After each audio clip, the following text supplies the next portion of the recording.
सुल्तान महमूद गजनवी मैदान जंग के एक बुलंद मकाम पर खड़े थे। इनकी निगाहें दुश्मन के लश्कर पर जमी हुई थीं। सूरज की रोशनी में इनका फुलादी खुद चमक रहा था और चेहरे पर ईमान यकीन क्या एक अजब रोशनी झलक रही थी। उनके सामने मीलों तक फैला वह मैदान जंग था जहां हिंदुओं के बेशुमार थे। नकारों की गूंजावर बगलों की आवाज़ों के साथ सफारा थे। सुल्तान की वलहानंगीज तकरीर ने मुसलमानों के दिलों में जो शोधलिरी की नील लहरें दौड़ा दे थे। हर सिपाही सरफरोशी के लिए तैयार खड़ा था। नकारे बजने लगे, बगल फूंके गए और दोनों लश्कर एक दूसरे के सामने सफ बस्ता हो गए। मुसलमानों और हिंदुओं के दरमियान तीर के फासले जितना फासला हर रह गया था। दोनों तरफ के सिपाही जंग के लिए भी एताब थे। थोड़ी ही देर में हिंदुओं ने जयकारे बुलंद किए और उनके रसाले आहिस्ता आहिस्ता मुसलमानों की तरफ बढ़ने लगे। वो हसानदाज से आगे आ रहे थे, जैसे मुसलमानों को घेर कर अपने घोड़ों के समूह रौंद डालेंगे। यह मंजर देखकर सुल्तान महमूद के चेहरे पर संजीदगी छा गई। वो कब दुश्मन की सफ़ों को देखते और कभी आसमान की तरफ निगाह उठाते, गोया अल्लाह से नुसरत की दाम मांग रहे हों। अब पूरा हिंदोल शिकर हर्क तुम्हें आ चुका था। मीमना मीसर हाव और कल्ब में जो शूलूले कैलहरें दौड़ रही थीं। दफातन सुल्तान महमूद ने अपनी तलवार फिजा में बुलंद किया और पूरे यकीन से नारा तकबीर बुलंद किया, अल्लाह अकबर। यह नारा हाथ नागून जाके ज़मीन लर्जाठी फजाद हल गई और हिंदुओं के नकारों की आवाज़ें इस शोर में दब गईं। अब मुसलमान फौज भी हरकत में आई। सफ़ेद लिबास में मलबूस मुजाहिदीन के हथियार सूरज की रोशनी में जगमगा रहे थे।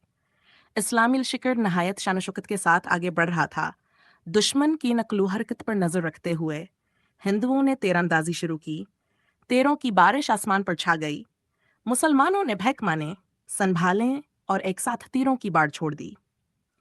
दोनों जानब से तीरों का ऐसा तूफान उठा कि सूरज की रोशनी में धम पड़ गई, जैसे आसमान पर हल्का सा बादल छा गया हो।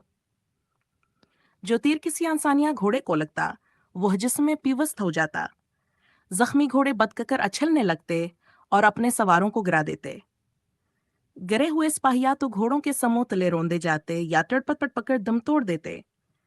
दोनों फौजें ढालों के सहारे कदम हकदम आगे बढ़ रहे थे। अक्सर तीर जो पूरी कुत से न छोड़े जाते, जमीन पर गिर जाते। ऐसे तीर ज्यादातर हिंदुओं की तरफ से आ रहे थे कि उनके बाजुओं में इतनी ताकत न थी कि वह चलहा पूरी तरह खींच सकें। मुसलमान नहायत महारत से तीरंदाजी कर रहे थे। इनके तीर बराबर फासले से फजा को चीरते हुए दुश्मन पर जा गिरते।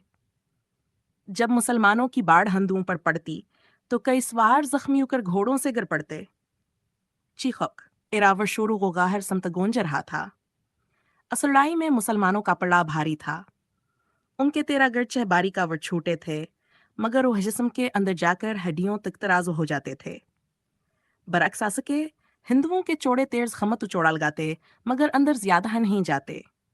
नतीजा यह हुआ कि हिंदुओं के घोड़े बदकने लगे, अपनी ही सफ़ों में घसकर अंतशार फैलाने लगे और उनके सिपाहियों को अपने ही घोड़े मारने पड़े। जब दौन वो लश्कर करीब आए तो फरीकीने ने कमाने छोड़कर तलवारें संभाल लें। हिंदुओं ने चौड़े वजनी खांडे उठाए और मुसलमानों ने लचकदार समरकंदी तलवारें। सूरज की किरणें इन फौलादी हथियारों पर पड़कर चमकने लगें, जैसे आसमान पर बजलील पकर ही हो। मुसलमानों की ढालें सियाह धाता व गेंडे की खाल से बनी थीं, जबकि हिंदुओं की ढालें चांद दी सी सफेद धात की। अब दोनों फरीक जोश गजब में भरे एक दूसरे पर टूट पड़े। तलवारें टकराएं, चिंगारियां निकलें, फजा लहाकबर और जयकारा के नारों से गूंजने लगी और मैदान जंग आग का समंदर बन गया।